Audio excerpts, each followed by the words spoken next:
What's up mga ka-money magnet? Naririto na naman tayo para sa 8 bagay na malas sa kwarto mo. Alisin mo ang mga bagay na yan para hindi makapagdulot ng anumang kamalasan sa buhay mo. At syempre ang una sa listahan ay ikaw ba'y naglalagay ng television sa loob ng kwarto mo? Alam nyo bang hindi maganda ang paglalagay ng TV sa bedroom ayon sa Feng Shui? Ang TV ay isang active na enerhiya. Kapag active ang enerhiya ay nagproproseso ito ng sakit ng ulo at stress sa taong natutulog sa kwarto niyan. Sinusunog nito ang passion sa kwarto. Ginagawa lamang ang kwarto o ginagamit lamang ang kwarto para sa pagpapahinga at magkaroon ng isang positibong enerhiya. Ngunit kapag merong telebisyon sa loob ng kwarto, nag-change ang mood ng isang tao at lumalakas ang kanyang enerhiya kung saan hindi siya mapagkatulog at masisira ang araw niya.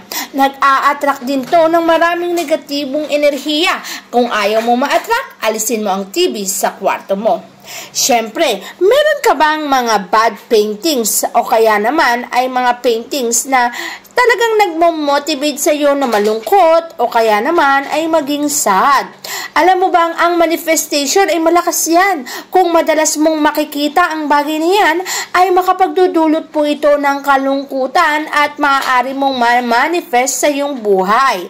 Ayaw naman natin na magkaroon ka ng kalungkutan o kaya naman mamanifest mo ang bagay na yan. Nai-ignite po kasi niya ang chances na magkaroon ng third party in relationship kung ang painting mo naman ay isang babae na nakanik. O kaya naman babae na medyo seductive ang dating sa painting. Nag-a-attract po yan ng third party. Subconsciously, nagbibigay po ito ng temptation to be unfaithful.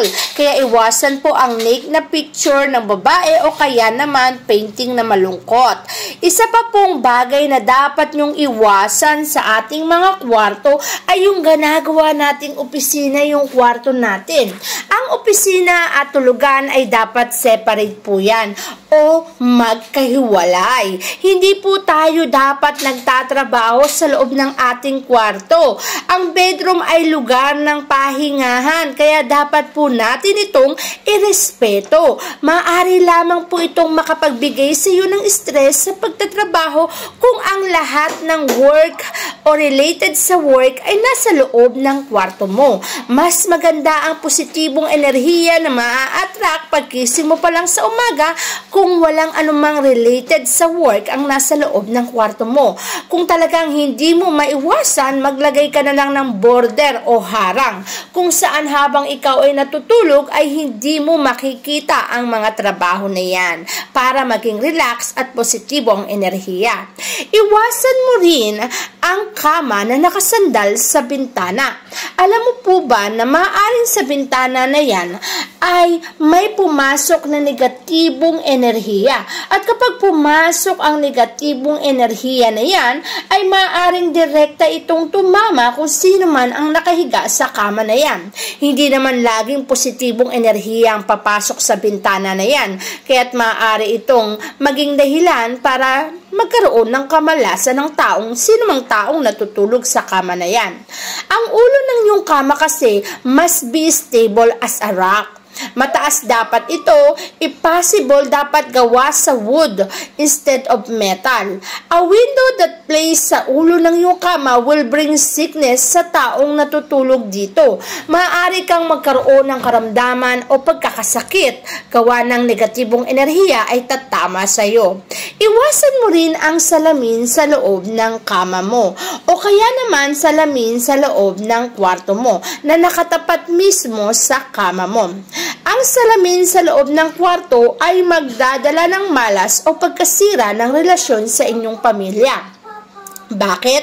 Kapag ang salamin na yan ay direktang nakatapat sa kama mo habang kayo ay natutulog, kung saan kita sa salamin ang doble nyong katawan o kita sa salamin ang dobleng replika, maaari itong maging sanhi ng third party o pangangalo niya ng asawa kasi nga naman nagre-reflect ang doble sa salamin. Maaring isa sa inyo, ikaw o kaya naman ang asawa mo ang mangalong niya. Kaya naman kung gusto mo ang inyong relasyon ay maging magandang pagsasama, kung hindi mo maiiwasan na maglagay ng salamin sa loob ng kwarto, maaari mo naman takpan to habang ikaw ay natutulog. Iwasan mo rin ang mga naglalakihang chandelier o ilawan sa ibabaw ng iyong higaan. Ang mga bagay na mabigat o heavy sa ibabaw ng iyong higaan ay maaari ding magdala ng bigat sa iyong buhay. Hindi maswerte ang pagkakaroon ng chandelier sa kwarto. Magbibigay ito ng stress and depression. You can put a lampshade instead sa gilid ng iyong kama. Pera na lang kung ang salamin na yan o mga gamit niya na nasa gilid ng kama mo ay dapat doble para balance. Pero huwag niyong hayaan na ang ilawan mo ay direktang nakatutok sa higaan mo na para bagang may bigat o buhat-buhat kang kahirapan sa buhay mo. Magiging mabigat ang takbo ng pamumuhay kapag ganito. Napakamalas po nito sa bagay. Kapag iniwasan mo to, maiiwasan mo ang stress, maiiwasan mo ang depression, at maiiwasan mo ang maaaring maging dulot na negatibong enerhiya sa buhay mo. Kasi naman, kung hindi mo talaga maiwasan, iilag mo na lang ang kama, kung saan walang direktang nakatapat o nakatama habang ikaw ay nakahiga, para hindi ka maghirap o hindi maging mabigat ang takbo ng pamumuhay mo.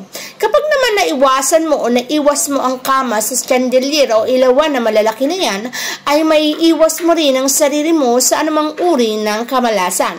Mas mainam na nag-iingat tayo para mapag-ingatan natin ang ating buhay at pinansyal. Kasi naman kapag hindi mo iningatan ang paglalagay ng mga gamit sa loob ng bedroom mo, kung sino man ang natutulog dyan ay direktang tatamaan ng kamalasan. At ayaw naman natin na maranasan nyo ang direktang kamalasan sa buhay nyo, kaya't mas mainam naman na ngayon pa lang ay atin ang iwasan ang mga bagay na yan. Siyempre, isa rin sa dapat nating iwasan ay ang paglalagay ng mga halaman sa loob ng kwarto. Alam kong maganda ang mga halaman pero hindi rin maswerte ang paglalagay ng halaman o kaya naman aquarium sa kwarto. Ang halaman at mga isda ay yang o active energy.